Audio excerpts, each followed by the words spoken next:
Keong Emas, cerita anak Nusantara dari Jawa Timur. Dahulu kala, hiduplah seorang pemuda bernama Galoran. Orang tuanya adalah orang yang terpandang dan disegani di desa. Namun Galoran suka foya-foya dan bermalas-malasan, menghamburkan harta kedua orang tuanya. Hingga mereka tiada, maka habislah harta bendanya. Seorang wanita kaya menjadikannya suami. Wanita ini memiliki seorang anak perempuan yang rajin dan pandai menenun bernama Jambean. Jambean yang rajin bekerja itu sering menasehati ayah tirinya agar tidak bermalas-malasan saja. Nasihat itu justru membuat Galoran murka. Beraninya dia menasehati orang tua. Patutkah itu? Galoran marah. Wanita itu berusaha membela Jambean. Tetapi apa daya, sekarang engkau harus memilih, aku atau anakmu, ancam Galoran.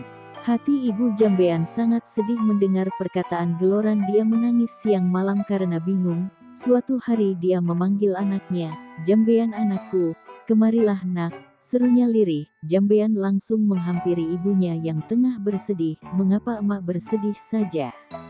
tanyanya dengan iba. Maka diceritakanlah rencana Galoran yang berniat mengusir Jambean dari rumah. Dengan sedih Jambean pun berkata, "Sudah mak, jangan bersedih, biar aku yang mengalah, yang benar nanti akhirnya akan bahagia mak," kata Jambean meyakinkan ibunya. "Aku akan pergi melewati jalan ke bendungan." Dengan sesak tangis, sang ibu mengangguk. Di malam yang gelap dan hujan lebat itu, Jambean pergi meninggalkan rumah. Tak berapa lama kemudian, ibu Jambean yang tak kuasa menahan kesedihan berusaha mencari, tapi tak bisa menemukan anaknya. Karena secara ajaib Jambean telah berubah menjadi seekor siput, atau dalam bahasa Jawa, keong. Di desa Dadapan, hiduplah dua bersaudara, bernama Nyai Sambega dan Nyai Sambadil. Mereka hidup miskin dan bekerja mengumpulkan kayu bakar dan daun talas. Suatu hari, keduanya pergi ke bendungan untuk mencari daun talas. Tiba-tiba mereka terpana melihat keong berwarna keemasan di atas batu. "Alangkah indahnya keong ini," seru Nyai Sambega. "Lihatlah, kulitnya indah berwarna keemasan. Aku ingin memeliharanya," katanya lagi. "Iya, sangat indah, kita bawa pulang saja dia," saut Nyai Sambadil. Maka dipungutnyalah keong tersebut untuk dibawa pulang. Mereka meletakkannya di dalam tempayan tanah liat di dapur rumah.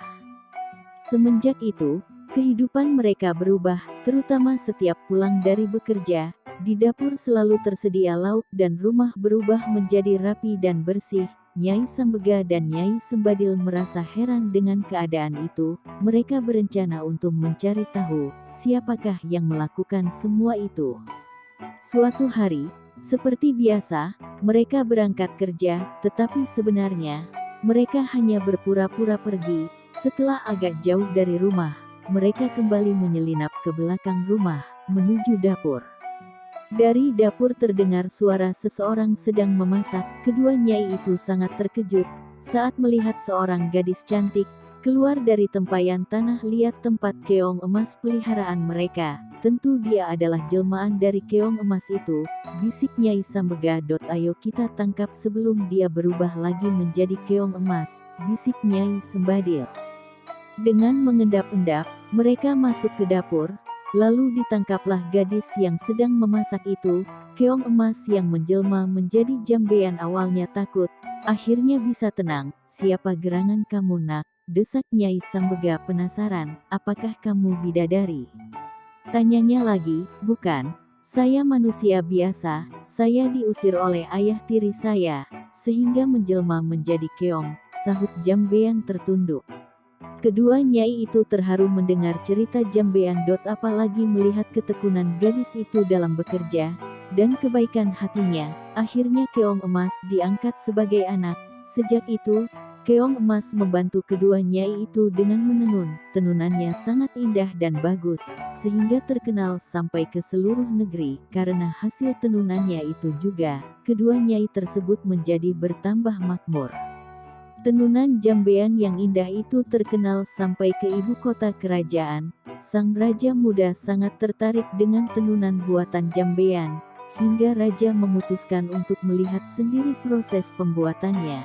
dan meninggalkan kerajaan dengan menyamar sebagai saudagar kain. Akhirnya taulah raja perihal keong emas itu. Raja tak hanya terpikat dengan keindahan tenunannya, tapi juga terpesona dengan kecantikan Jambean. Raja perintahkan kedua nyai untuk membawa Jambean ke istana, dan hendak meminangnya menjadi permaisuri. Betapa senang hati kedua nyai itu kini hidup bahagia di istana.